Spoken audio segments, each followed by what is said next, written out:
Par Edgar Allan Poe, Le masque de la mort rouge. La mort rouge avait pendant longtemps dépeuplé la contrée. Jamais peste ne fut si fatale, si horrible. Son avatar, c'était le sang, la rougeur et la hideur du sang. C'étaient des douleurs aiguës, un vertige soudain et puis un suintement abondant par les pores, et la dissolution de l'être. Des taches pourpres sur le corps et spécialement sur le visage de la victime la mettaient au ban de l'humanité, et lui fermaient tout secours et toute sympathie. L'invasion, le progrès, le résultat de la maladie, tout cela était l'affaire d'une demi-heure. Mais le prince Prospero était heureux, et intrépide, et sagace. Quand ses domaines furent à moitié dépeuplés, il convoqua 1 millier d'amis vigoureux et allègres de cœur, choisis parmi les chevaliers et les dames de sa cour, et se fit avec eux une retraite profonde dans une de ses abbayes fortifiées. C'était un vaste et magnifique bâtiment, une création du prince, d'un goût excentrique et cependant grandiose. Un mur épais et haut lui faisait une ceinture. Ce mur avait des portes de fer.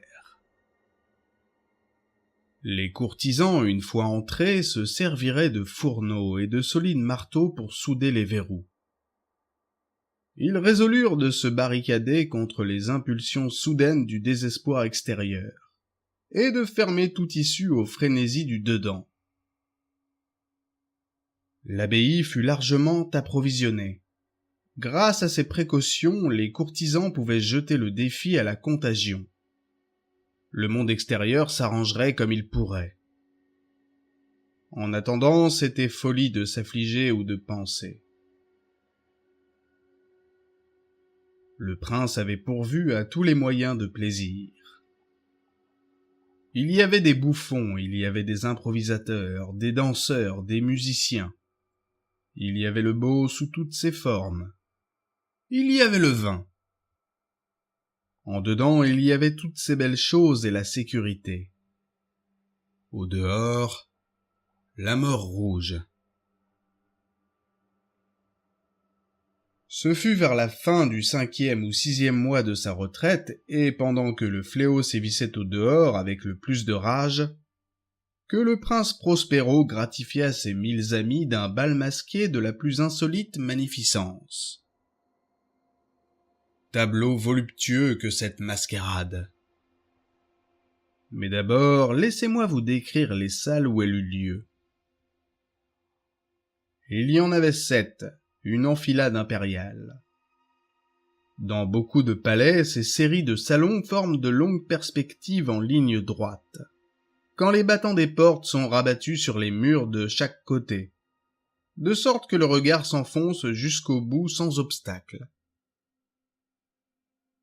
Ici, le cas était fort différent, comme on pouvait s'y attendre de la part du duc et de son goût très vif pour le bizarre.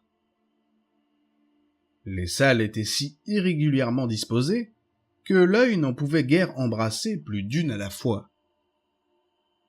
Au bout d'un espace de 20 à 30 yards, il y avait un brusque détour, et à chaque coude, un nouvel aspect.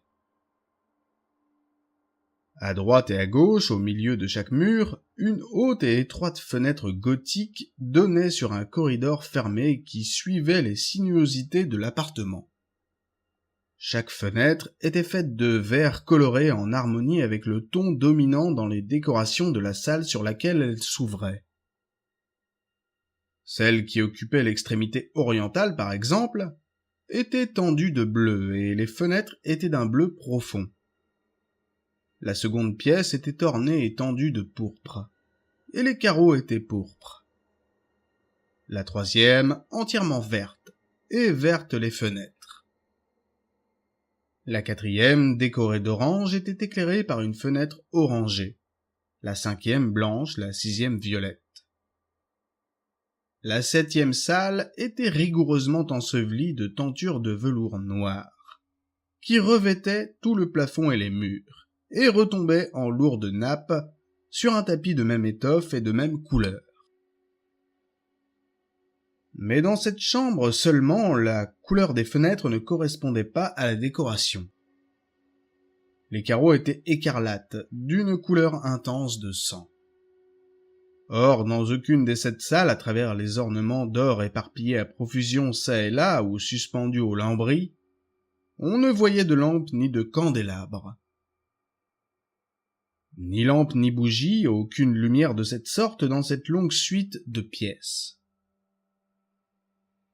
Mais dans les corridors qui leur servaient de ceinture, juste en face de chaque fenêtre, se dressait un énorme trépied, avec un brasier éclatant, qui projetait ses rayons à travers les carreaux de couleur et illuminait la salle d'une manière éblouissante.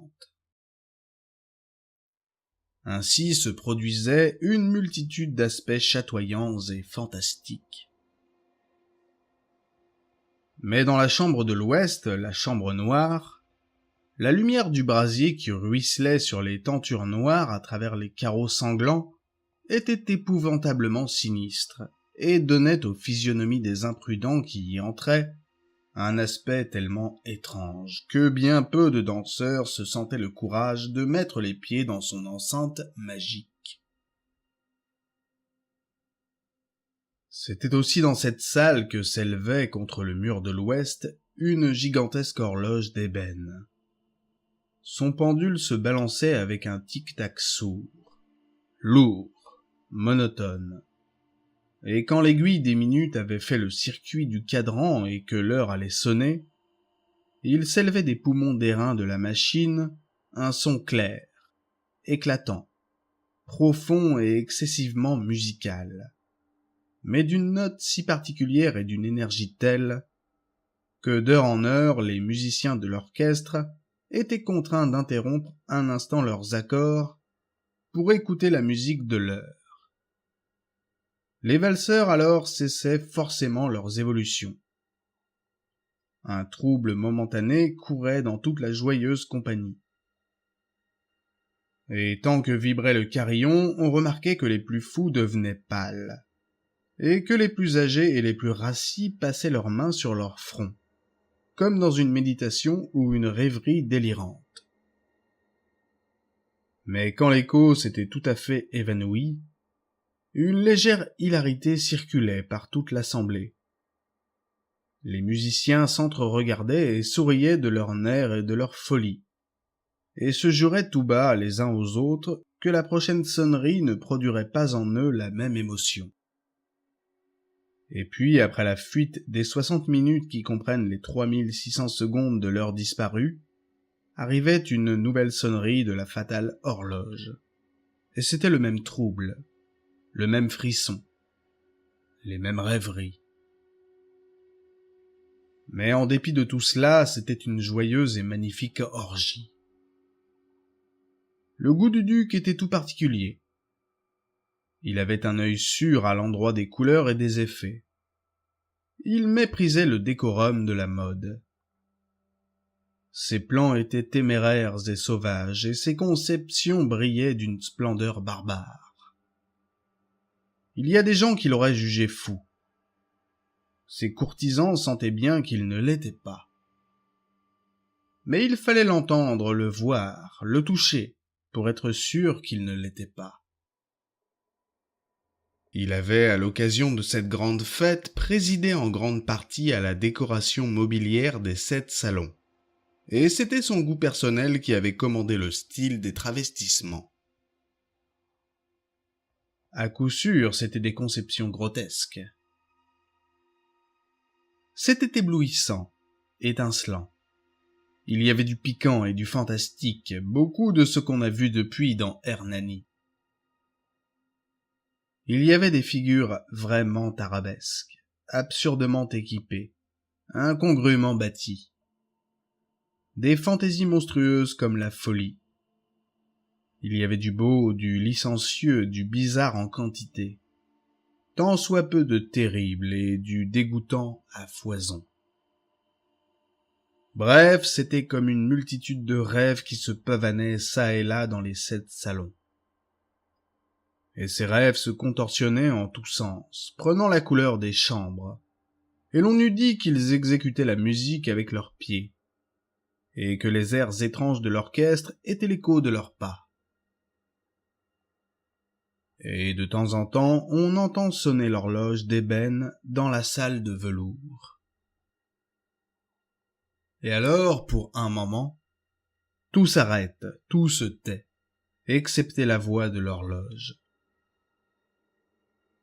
Les rêves sont glacés, paralysés dans leur posture. Mais les échos de la sonnerie s'évanouissent, ils n'ont duré qu'un instant. Et à peine ont-ils fui qu'une hilarité légère et mal contenue circule partout. Et la musique s'enfle de nouveau, et les rêves revivent. Et ils se tordent çà et là plus joyeusement que jamais, reflétant la couleur des fenêtres à travers lesquelles ruisselle le rayonnement des trépieds. Mais dans la chambre qui est là-bas, tout à l'ouest, aucun masque n'ose maintenant s'aventurer. Car la nuit avance, et une lumière plus rouge afflue à travers les carreaux couleur de sang, et la noirceur des draperies funèbres est effrayante. Et à l'étourdi qui met le pied sur le tapis funèbre, l'horloge d'ébène envoie un carillon plus lourd, plus solennellement énergique que celui qui frappe les oreilles des masques tourbillonnants dans l'insouciance lointaine des autres salles.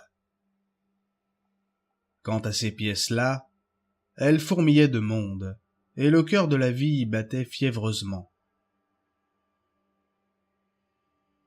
Et la fête tourbillonnait toujours, lorsque s'éleva enfin le son de minuit de l'horloge. Alors, comme je l'ai dit, la musique s'arrêta. Le tournoiement des valseurs fut suspendu. Il se fit partout comme naguère une anxieuse immobilité. Mais le timbre de l'horloge avait cette fois 12 coups à sonner. Aussi il se peut bien que plus de pensées se soient glissées dans les méditations de ceux qui pensaient parmi cette foule festoyante. Et ce fut peut-être aussi pour cela que plusieurs personnes parmi cette foule, avant que les derniers échos du dernier coup fussent noyés dans le silence, avaient eu le temps de s'apercevoir de la présence d'un masque qui jusque-là n'avait aucunement attiré l'attention.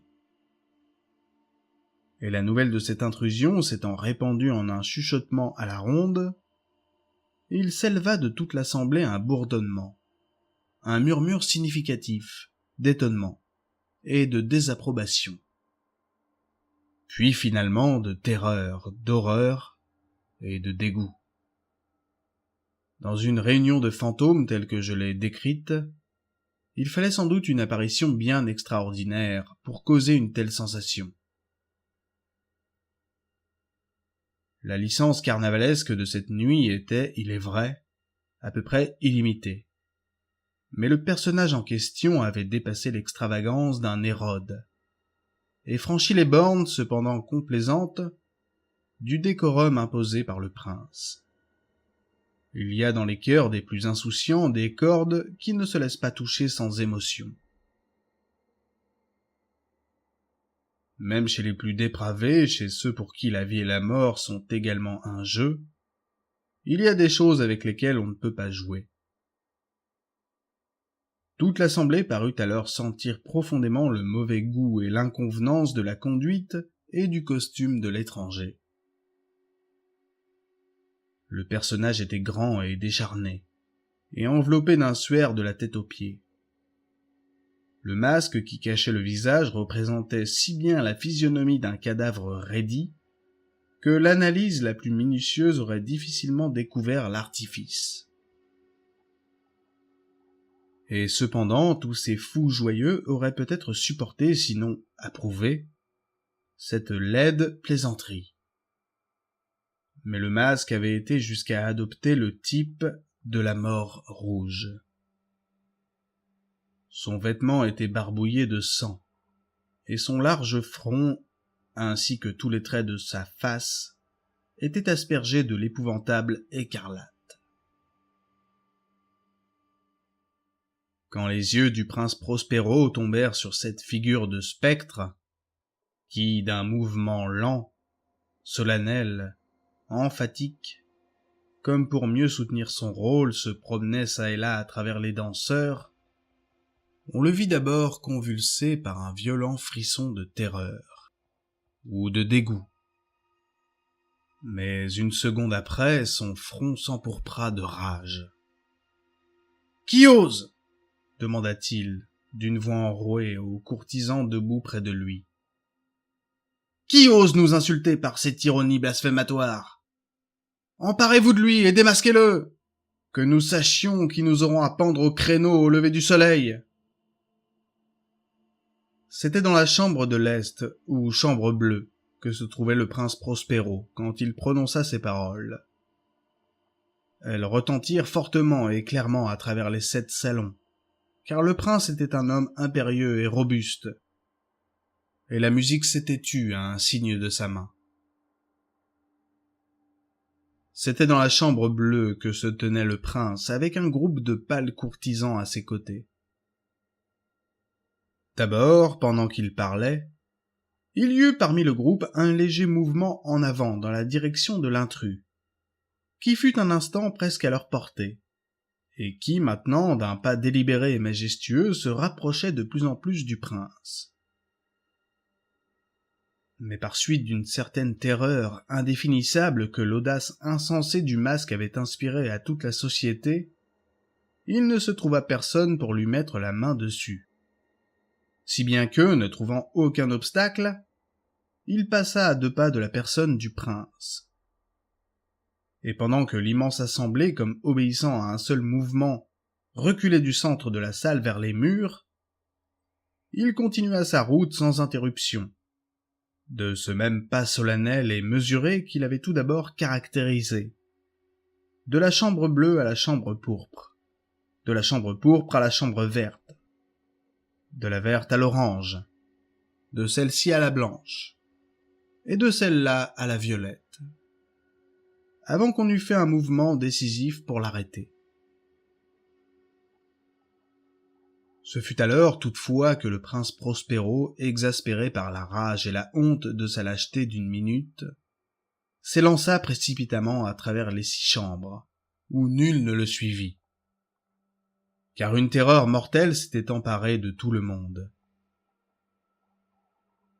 Il brandissait un poignard nu, et s'était approché impétueusement à une distance de 3 ou 4 pieds du fantôme, qui battait en retraite, quand ce dernier, arrivé à l'extrémité de la salle de velours, se retourna brusquement, et fit face à celui qui le poursuivait.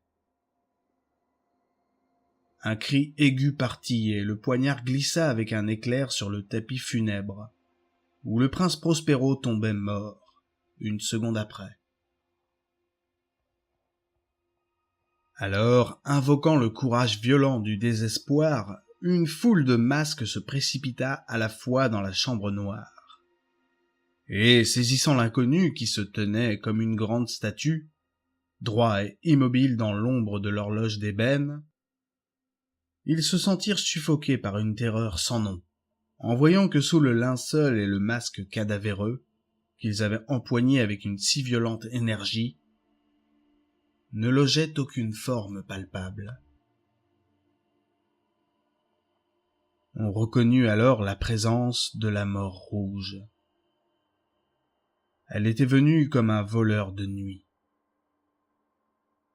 Et tous les convives tombèrent un à un dans les salles de l'orgie inondées d'une rosée sanglante.